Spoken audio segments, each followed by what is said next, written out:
The title of this video is not a lie. This anime will unironically change your life and how you view things. Now, I've been watching anime for about a decade now. I know, 40-year-old virgin type beat, but in that decade, I have never watched an anime that's made me think about our existence or how to live life. I have watched plenty of anime that's made me think about how to end life, though. Now, fellas, the anime that will unironically change your life for the better is called Zom 100. Bucket List of the Dead. Let's talk about it. Now, I just want to let you know there will be spoilers up to episode 1, but to be honest, the anime is pretty episodic. There isn't really like an overarching story, so even if episode 1 is spoiled, it doesn't really make a goddamn difference. Now, let's talk about first impressions of the show. I was expecting average at best. I mean, if you take a look at the show's opening, you realize that it's a super low budget show. They didn't have a lot to work with. And typically with super low budget shows, you get animes that when you watch them, it kind of feels like you're contracting tuberculosis. But I was genuinely really surprised at how this show stood out from all the other shit that's out there. And that's probably because it tackled a very serious issue in our society. You know it, you love it, it'll slap your ass and take your lunch money. Overworking. Now, you don't need the T-Bore YouTube channel to tell you why overworking is bad, so I'm not gonna bore you and try and tell you why I think it's bad. But whether you've seen the show or not, I absolutely have to talk about the opening scene. This shit was wild. So we open up to our main character, Akita, and I probably butchered that name. I know, I'm sorry, I'm super fucking white, okay? Akita is in the middle of watching a zombie movie. His room is absolutely trashed. It's super late at night. Now, this dude is an absolute wreck. He's fucking destroyed. He's thinking about how he doesn't want to go to work the next day. The flashback shows that he's working a super exploitative job. He's working in a shitty company. They overwork him, sometimes not even letting him go home for the night, which explains why he's staying up so late, because he's trying to enjoy the little free time he has left. Now, saying this scene hit close to home for me doesn't do it justice. This scene straight up nuked my house. I was overworked once, and no, it wasn't as a prostitute. Working in the film industry. Not the porn industry. The minimum hours per day was 13, not including the commute. And because of my position specifically, there would be some nights where I would be lucky if I got to leave the office and go home.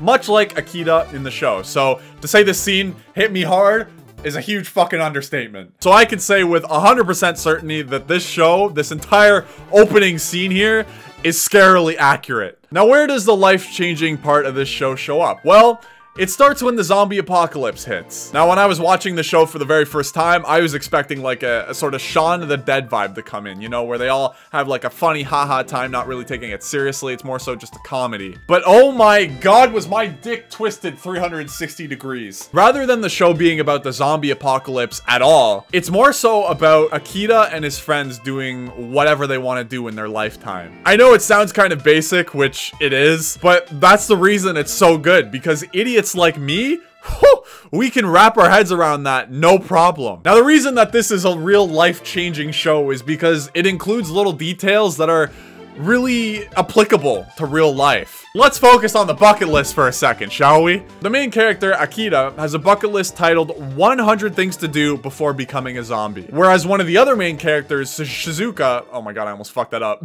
Shizuka has a list titled 100 Things to Prevent Becoming a Zombie. I think the character Akita was a representation of the people in the real world who have kind of just accepted death as an unavoidable thing, and they are living life to the absolute fullest, experiencing every single possible thing that they want to experience. Thus, you have the bucket list titled 100 Things to Do Before Becoming a Zombie, or more appropriately, 100 Things I Want to Do Before I Die. And then you have Shizuka. I think she's a real world representation of the people who are afraid of death. They don't even want to think about it. They're doing everything they can in their life to avoid it. More so just living life from the sidelines, just watching it coast by. Thus, you have Shizuka's list, 100 Things to Prevent Becoming a Zombie, or more appropriately, 100 Things I Need to Do to Prevent Dying. Now, I honestly don't think that this is one of those points that you see in a video essay where the author is trying to jam a square peg into a round hole. I genuinely feel like this was done intentionally by the creator of the show. Now, there are a bunch of other examples like the one I just said in the show,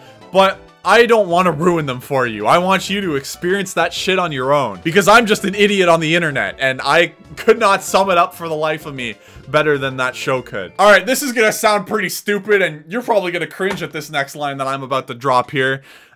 This show changed my perspective on life. I wish I was joking. I imagine the worst pain in the world is when you're sitting on your deathbed. You know, you're fucking rotting away, man. You're turning to dust, and you just think about all the things you wanted to do in life, and you have regret with the things you didn't do, the people you didn't see, the adventures you didn't go on, you know? I just feel like that would be a terrible, terrible way to conclude a chapter of your life. I'm sorry if I just gave you an existential crisis. I bet you weren't expecting that on the Tibor YouTube channel. Hey, subscribe for more existential crisis content. Now, I was originally gonna talk about the show's hiatus and how it's ironic that a show about being overworked is facing a staffing shortage. But the show was recently announced to be coming back in December, and that's pretty cool. I mean, I'm excited for it. I'm excited to see what happens. Although, I'm not really expecting a mind-blowing ending to the show, seeing as it's probably going to be rushed, and it's probably... The show's losing a little bit of steam, to be honest. You know, you kind of get to episode 9, and it's like... Well, now what? But I am still excited to see the ending of season 1 and how it all plays out. Now, if you're thinking of watching this show, I'm going to let you know that it's not going to be one of those shows that kind of break your brain, but it'll definitely make you think. And if you haven't already, I'd seriously consider watching it. Even if you just watch the first episode, you'd still get something out of it. So please, do yourself a favor and watch the anime that will change your life. Unironically.